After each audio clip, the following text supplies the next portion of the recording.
বৈষম্য বিরোধী আন্দোলনে পুলিশের গুলিতে নিহত 7 জনের স্বজনদের দিন কাটছে অর্ধাহারে অনাহারে। পক্ষাঘাতগ্রস্ত বাবার একমাত্র উপার্জনক্ষম ছেলে আন্দোলনে গিয়ে নিহত হয়েছে। সবকিছু ভুলে গেলেও মনে আছে শুধু ছেলে হত্যার বেদনা। আমার মারা আমি তো ডাক দিয়ে কানতে পারি না। আমার আগের দিন পাঠাইছি, আমার কামাইছে একটা ওই ফলাই দিচ্ছি, আমার সব সংসার চালাইতে বলাই একটু কামাইছে, একটু বাড়িতে কামাই কি সংসার চল না। অন্যদিকে একমাত্র উপার্জনক্ষম স্বামীকে হারিয়ে 3 শিশু সন্তান সহ অচল হয়ে পড়েছে টিটুর পরিবার। সামনের দিনগুলো কিভাবে কাটাবেন জানা নেই নিহতের স্ত্রী আয়েশা বেগমের। এই প্যারের দেন আমি তো শেষ, মানে ইয়াগো মোহর দিকিরা চাইবে 3টে সন্তান আমি কিভাবে মানুষ করবো। 3 শিশুর ভরণ পোষণের খরচ জোগানোর সামর্থ্য নেই টিটুর বৃদ্ধ বাবার, তাই বাধ্য হয়ে সন্তান হারানোর শোক কাটার আগেই শেষ বয়সে রিক্সা চালাচ্ছেন তিনি। এই রিক্সা চালাইছি, 2 টাকা পাইছি, এই নাতি ও সামনে 2 চাল ডেলে এনে দেব, এই সংসারটা চলবে। কি করবো আমরা, আমার কিছু করার নেই। নির্দোষ টিটুর 3 সন্তানের জন্য এই পরিবারকে সহায়তার দাবি জানান স্বজন ও স্থানীয়রা।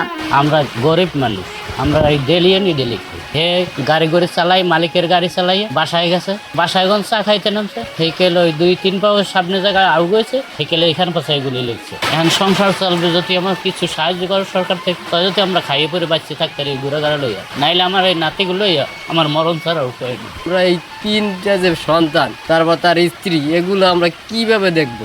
এইসব নিয়ে কি করবো, মাথায় কোনো কাজ করে না। এরা তো একটা বড় ছেলে আনলে সব দাঁত তো হ্যান্ডি সব আনলে, এখন তো একটা ভেড়া তো পারে না খাইতে, হঠাৎ দেয় অন্য বই রয়েছে, অন্য বই থেকে আর আমরা টাইম নেই না, আবার ঘরে থই। এখন সরকারি একটু সাহায্য করা উচিত, এটা নাহলেও চলতে পারবে না।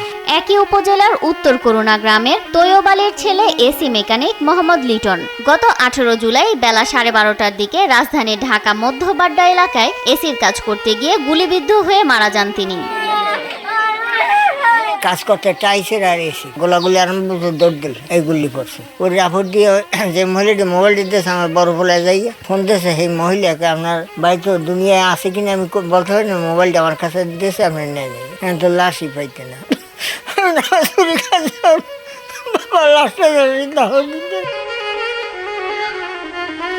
বসুন্ধরা টিস্যুতে ছাড়ের ছড়াছড়ি।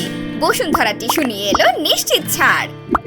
বৈষম্য বিরোধী ছাত্র আন্দোলনের সময় নিহত বাকি 5 জন হলেন বরগুনা সদরের মিজানুর রহমান, সায়েম মৃধা ও আলামিন, তালতলী উপজেলার মৌপাড়া গ্রামের আমির হোসেন ও বামনা উপজেলার মোহাম্মদ শাকিল। প্রত্যেক পরিবারের উপার্জনক্ষম ব্যক্তিদের হারিয়ে অর্ধাহার অনাহারে দিন কাটছে নিরুপায়ের স্বজনদের।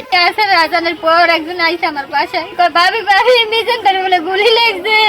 আমি তো ওই সময় ভাই পাগল হয়ে গেছি, কি ওর ভাবি দিয়েছে ভাইটা, খালি ঘরে ঘুরি, কি ওর কোনো দিক দক্ষিণ কি দুঃখের বিষয় এটাই, আসলে দুনিয়াতে ভালো কাজ করে মানুষ 5 ওয়াক্ত নামাজ করে ভালো কাজ করে, তার পরিণতি যদি এই হয়, আল্লাহর কইছে আল্লাহ নামাজ পড়ে কি করলো, ওর ভাই তো নামাজ পড়ে এই করলো, মানুষের ভিতরে ভালোবাসা জমাইলো, সে কোনো রাজনীতি করে না, সে কোনো গান্দামি ছোটবেলা থেকে কোনোদিন জড়ায় না। এরকম দাড়ি দেখে সুন্দর দেখে হের গায়ে যদি গুলি করে, হের যদি গুলি করে মারা হয়, তাহলে এই মানুষটাই বা কিভাবে কিরকম আর মন মানসিকতা কিরকম? আমার ভাই যদি আজকে ইসলাম করতো, ইসলাম আন্দোলন দল করতো, হেফাজতি দল করতো, বা কোনো আওয়ামী লীগ করতো, বিএনপি করতো, যে কোনো একটা করতো, মনে কোনো কষ্ট থাকতো না। কিন্তু আমার ভাই তো কোনো দল করে নাই। আমি জানি যে নানা একটা নিরহ লোক এই মনে 2-1 এলাকায় নাই, এত ভালো লোক ছিল। এদিকে নিহতদের প্রাথমিকভাবে কিছু খাদ্য ও নগদ টাকার সহায়তা করা হয়েছে বলে জানান জেলা প্রশাসক রফিকুল ইসলাম। সাম্প্রতিক বৈষম্য বিরোধী ছাত্র আন্দোলনের সময় সহিংসতা আমাদের ঢাকাতে এই বরগুনার যারা অধিবাসী, তারা বিভিন্ন